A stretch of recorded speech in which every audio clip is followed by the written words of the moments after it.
చాలామంది తలకు వేడి వేడి నీరు పోసుకుంటూ ఉంటారు. అలా పోసుకుంటే హాయిగా ఉన్న ఫీలింగ్ వాళ్ళకి కలగొచ్చేమో, కానీ మీ జుట్టుకి చాలా నష్టం జరుగుతుంది. వేడి వేడి నీరు పోసుకున్నప్పుడు మన టెంపరేచర్ 40 డిగ్రీలు దాటి గనక ఉంటే జుట్టు కుదుళ్ళకి రక్త ప్రసరణ తగ్గిపోయి రక్తనాళాలు వ్యాకోచించి ఉన్న బ్లడ్ వెనక్కి వెళ్ళిపోతుందన్నమాట. అందుకని బ్లడ్ సర్క్యులేషన్ జుట్టు కుదుళ్ళకి తగ్గటం వల్ల నష్టం జరుగుతుంది.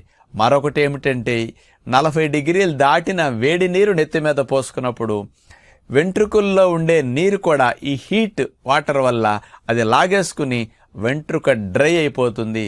అందుకని వేడి వేడి నీళ్లు పోసుకునే వారికి జుట్టు విరిగిపోతుంది, డ్రై అయ్యి మొక్కలు అవ్వటం, జుట్టు యొక్క రంగు మారిపోవటం, ఇలాంటివి అనేకం వస్తూ ఉంటాయి. కాబట్టి నెత్తి మీద వేడి నీరు పోయకుండా గోరువెచ్చని నీరు పోసుకోండి.